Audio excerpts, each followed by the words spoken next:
हर रोज़ अमूमन हम खबर पढ़ते हैं कि बच्चे के मार्क्स कम आए तो बच्चे ने सुसाइड कर लिया। अभी लगातार राजस्थान से खबरें आ रही थी कि बच्चे प्रतियोगी परीक्षाओं की तैयारी कर रहे हैं, नहीं पास हुए, सुसाइड कर लिया।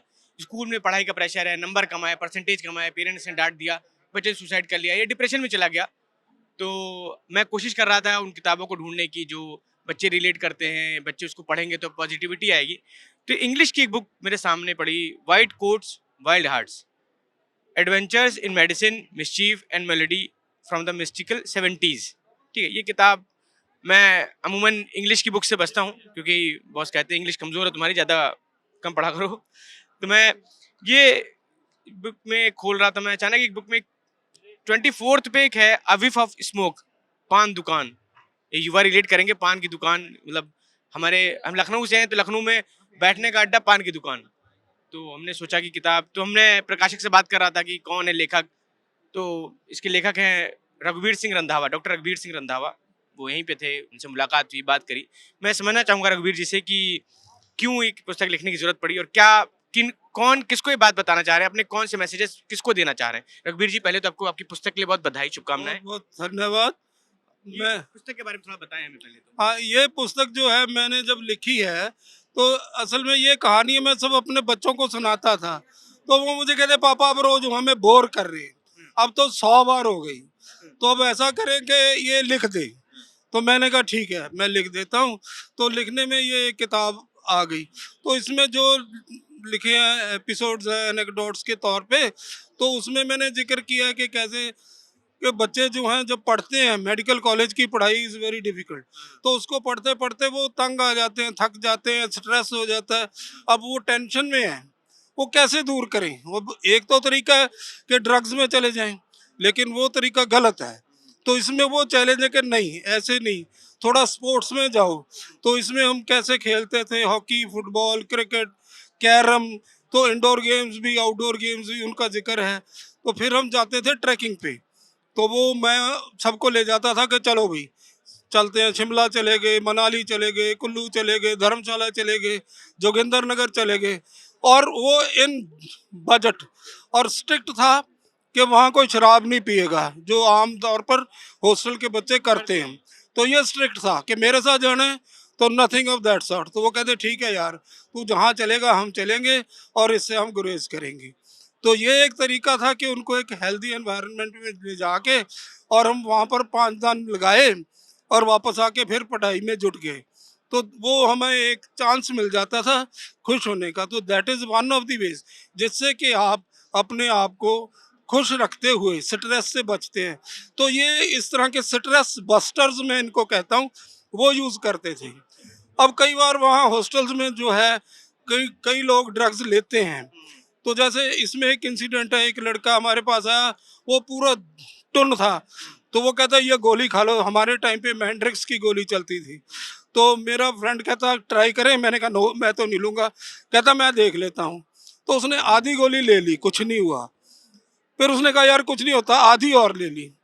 तो खा के हम जब मैस में गए खाना खाने लगे, तो एकदम से वो खड़ा होके कहता ओए रंधावे हो गया। मैंने कहा क्या हो गया तुझे? तो वो कुछ हुआ उसको। तो मैं उसको वहाँ से खाने के बाद थोड़ी सैर की और ऊपर ले गया। तो एक दिन पूरा अगले दिन वो सोया रहा। फिर उसने लगाए कानों को हाथ। अरे यार ये तो गड़बड़ हो गई। अब हम पढ़ने वाले लोग से ना, इस टाइम पे वो he is in Kangra, a very prominent eye surgeon. तो मैं भी आई सर्जन हूँ। तो वहाँ पे है वो। तो वो अभी भी याद करते हंसते हैं हम कि हमने क्या वो बच्चों वाली। तो ऐसी स्मोकिंग पे हम कई बार बच्चों को आदत हो जाती कि कैसे सिगरेट को जला के धर्मेंद्र को देवानंद के स्टाइल में धुआं उड़ाना है। तो वो उस तरह से जाते थे स्टॉल पे जाके। तब हमारे टाइम पे 40 पैसे की सिगरेट आती थी, 4 स्क्वायर। वो मुझे कहता कि आ जा चले पीते हैं। तो मैं उसको कहता था चल। तो मैं कहता मैं लेकिन मैं पीऊँगा एक। वो कहता यार तू क्या पिएगा? मैं कहा मैं पीऊँगा, 2 खरीद। तो मैं उसके 80 पैसे लगवाता था। तो वो उसकी जो मुझे सिगरेट होती थी मैं उसको डिस्ट्रॉय कर देता था। वो मेरा एक तरीका था कि इसको उसको पिंच करे कि वो कम हो जाए। अगर पूरी तरह छोड़ेगा नहीं, कम तो पिएगा। तो इस तरीके से नशे को बचाने के मेरे ये ढंग थे और हम इस तरह से स्ट्रेस से बचने के लिए करते थे। ये इस बात से जो पहली बात रघुवीर जी ने कही, इससे एक बात निकल के आती है कि नशा किसी भी तरह का हो, नुकसानदेह आपके लिए, तो किसी भी तरह के नशे से बचने की कोशिश करिए, बिल्कुल नहीं करना चाहिए। ये तजुर्बा है, ये डॉक्टर्स की सलाह है और हम भी ये मानते हैं कि नशा किसी भी तरह का हो, नुकसानदेह है। जो उन्होंने बताया कि करने के बाद जो पढ़ने लड़का था, अगले दिन सोता रहा, परेशान रहा उसकी वजह से। ये जो आजकल के बच्चे हैं, स्कूल जाते हैं, हम उनके बैग देखते हैं, तो जितना उनका वज़न है, उसके बराबर लगभग उनके बैग का बस्ते का जो वज़न होता है, लगभग बराबर होता है। वो घर आते हैं, फिर पढ़ने बैठ जाते हैं। उनसे बोलो, समय नहीं है उनके पास। कहने को कह देते हैं कि मोबाइल चलाता है, पर समय नहीं होता मोबाइल चलाने का उसके पास। समय नहीं है लोगों दोस्तों के साथ खेलने का, तो कैसे उससे बचे?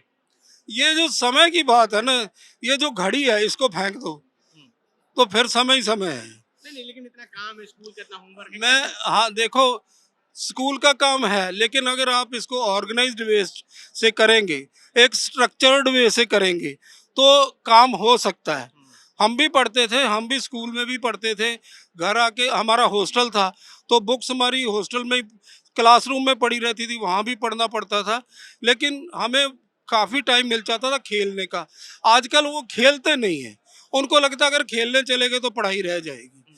तो सबसे ज़रूरी है, पढ़ाई रहती नहीं है, खेलने से आपका जो ब्रेन है वो फ्रेश होता है, तो आपकी पढ़ने की स्पीड बढ़ जाती है, तो वो टाइम बच गया ना। तो इसलिए टाइम बचाने का ये तरीका है, टाइम नहीं है, खेलो और पढ़ो। खेलो और पढ़ो, फिर वो टाइम बचेगा। तो फिर आप नहीं कह सकते कि टाइम नहीं है, नहीं तो वो स्ट्रेस लेवल्स बढ़ते जाएंगे और जो स्पीड है वो जो अगले पहले आपकी 80 है तो वो 20 रह जाएगी। अगर आप खेल के आ जाएंगे तो आप अगेन 80 पर अपनी स्पीड को ले जाएंगे क्योंकि फ्रेश ब्रेन हो गया। ये तो ये ये एकदम बात है। ये एकदम नया आइडिया बताया इन्होंने होमवर्क करने का। हमारे टाइम पे हमें पता नहीं था, नहीं हम भी होमवर्क जल्दी ऐसे ही पूरा कर लिया करते। तो अगर आपके बच्चा या बच्चे अगर वीडियो देख रहे हैं, तो मैं एक बात कहूँगा कि ये आइडिया अपनाने की कोशिश करिए, खेल के आइए, फ्रेश फील करेंगे, शायद होमवर्क जल्दी होगा, स्पीड बढ़ेगी। रघुवीर जी, हिंदी की पुस्तकें पढ़ते हैं आप? बिल्कुल जी, मैं पढ़ता हूँ। मैं देखिए स्कूल में जब पढ़ता था तो हिंदी, पंजाबी और इंग्लिश हमारा फर्स्ट लैंग्वेज था। तो मैंने वहाँ पंजाबी को 8th तक पढ़ा। मैंने कहा कि मैं हिंदी और सीख लूँ। तो मैं क्लास में वैसे हिंदी, पंजाबी, इंग्लिश तीनों में फर्स्ट आता था। तो हिंदी में मैं काफ़ी पढ़ता था, हिंदी का साहित्य भी पढ़ता था। लेकिन जब मेडिकल कॉलेज में चला गया तो ये कम हो गया। तो हिंदी से मेरा थोड़ा-सा जो है वो कनेक्शन टूट गया, लेकिन मुझे हिंदी पसंद है। इनफैक्ट मैं थोड़ी पोएम्स भी लिखता हूँ। सुनाइए, कोई एक पोएम तो सुना दीजिए। मैं आपको ये बताऊँ कि मैंने वो जो पोएम, अच्छा ऐसे मुझे याद, याद नहीं है, हाँ, मेरे पास कोई लिखी कोई हुई नहीं, हैं। कोई नहीं। नहीं, इसमें है। तो आप रघुवीर जी, आप बता रहे थे आई सर्जन है, हाँ, आई सर्जन है। हाँ, अगर आँख, जैसे मुझे लगता है मैं कंप्यूटर के सामने ज़्यादा बैठता हूँ, हाँ, हाँ, कमज़ोर नहीं तो क्या करूँ? बिल्कुल। वो आपकी आँख होती है, ड्राई हो जाती है, हाँ, क्योंकि ये आँख झपक रहे हैं ना आप, हाँ। तो उसमें जब आप देखते हैं ना ऐसे एकदम, तो आप झपकते नहीं आँख को, वो ऐसे खड़ी रखते हैं। तो जो फ़िल्म है आँख के ऊपर, वो ड्राई हो जाती है। ठीक है। तो पहली चीज़ तो है आँख को झपकना जो है पूरा रखें, और ताकि उसकी ड्राइनेस ना हो। वो नहीं होगी तो उसकी थकावट नहीं होगी। दूसरा, लुब्रिकेटिंग आई ड्रॉप्स आम आते हैं, आई फ्रेश, टीयर फ्रेश, इस तरह के वो ड्रॉप्स जो हैं वो अच्छे हैं। वो उसको जैसे हम चेहरे पे क्रीम लगाते हैं, वो आँखों की क्रीम है। उसको लगाने से आपकी आई ड्राई नहीं होगी, थकावट नहीं होगी। ठीक, ठीक। तो ये है। ये आपके प्रकाशक कहाँ हैं? प्रकाशक इधर है, प्रकाशक महोदय। मैं एक चीज़ जानना चाहूँगा, आप सर भाषा ट्रस्ट से हैं, कि ये इंग्लिश में तो ले आए आप, क्योंकि हिंदी के जो बच्चों की जिनकी इंग्लिश कमज़ोर है और हिंदी में किताब पढ़ना चाहें, तो हिंदी में लाने का क्या प्रोग्राम है? इसका विषय ऐसा है कि नितिन जी, मैं खुद भी बहुत प्रभावित हुआ सर की इस लेखनी से, और ऐसा विषय है कि मैं निश्चित ही चाहूँगा कि अगले मेले तक इसका हिंदी वर्जन भी हम लोग लाएं बच्चों के बीच में, क्योंकि आज के समय में जो माँ बाप के लिए भी, जो बच्चों के लिए भी जो समस्या है, वो समस्या को बहुत अच्छी तरह से उकेरा गया है इसमें। तो निश्चित ही मैं प्रयास करूंगा कि इस वर्ष अंत तक हिंदी में भी इसको लाया जाए। ठीक, ठीक। तो आपको आपके अगर वो पोएम मैं आपको एक सुना दूँ। सुना दीजिए, बिल्कुल सुनाइए। तो ये पोएम वैसे तो पंजाबी में है, हाँ। लेकिन पंजाबी और हिंदी ऑलमोस्ट सेम ही है। तो इसमें मैंने औरत की जो है ना व्यथा, वो अबला मानते हैं उसको, कहाँ तक कहाँ उसको सबला मानना चाहिए, हुँ, वो उस पे है। हुँ, तो वो कहती है कि मैं सूरबीरां दी जननी हूँ, हुँ, मर्दों की मैं अर्धंगनी हूँ, पा केसरी बनती चंडी हूँ, औलाद लिए छाया ठंडी हूँ। फिर कैसा बदला लेते हो, मुझे अबला अबला कहते हो। मैं राम की सीता बन आई, कभी राधा बन दिल पे छाई। बन मीरा भक्ति की मैंने, और घूंट जहर की पी मैंने। कभी चीर हरण मेरा करते हो, कभी अगन परीक्षा लेते हो। ये कैसा बदला लेते हो, मुझे अबला अबला कहते हो। मैं फिर बनी मर्दानी थी, ना कोई मेरा सानी थी। पीठ बांध के वारिस वारिस लाई थी, मैं बनी लक्ष्मी बाई थी। एक मर्द को राजा बनाने को मैं हंस के जान गवाई थी। फिर कैसा बदला लेते हो, मुझे अबला अबला कहते हो। कभी हेलन हूँ, हेलन केलर, कभी मैरी हूँ, मैरी क्यूरी, कभी अपनी ही मैं वैरी हूँ। अपनी वैरी कैसे कि मैं अपने पेट में ही कभी मुझको खत्म किया गया, कभी जन्म के वक्त, कभी जन्मे नदी डुबोई थी, नदी में डुबो देते थे तब, कभी अनजन्मे होंद गवाई थी, वो जो अबॉर्शन कर देते। तो ये कैसा बदला लेते हो, मुझे अबला अबला कहते हो। आगे वो कहता है, कल्पना उडारी लेती है कल्पना चावला, वो सौर मंडल साथ कहती है। मैं तेज हवा का बुल्ला हूँ, मैं ऊषा हूँ, पीटी ऊषा हूँ।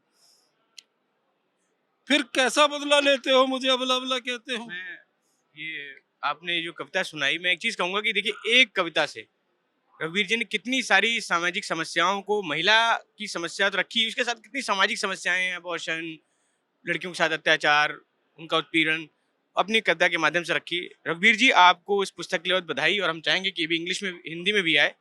तो हमने बात की, और आपको फिर से आपकी इस पुस्तक के लिए शुभकामनाएं, और हमसे बात करने के लिए बहुत बहुत आभार आपका। धन्यवाद, बहुत बहुत धन्यवाद। मुझे ऐसा मौका मिला ऐसी अच्छी जगह पर, क्योंकि मैं तो बठिंडा में रहता हूँ, जहाँ पर मैंने ये किताब घर में बैठ के लिख दी।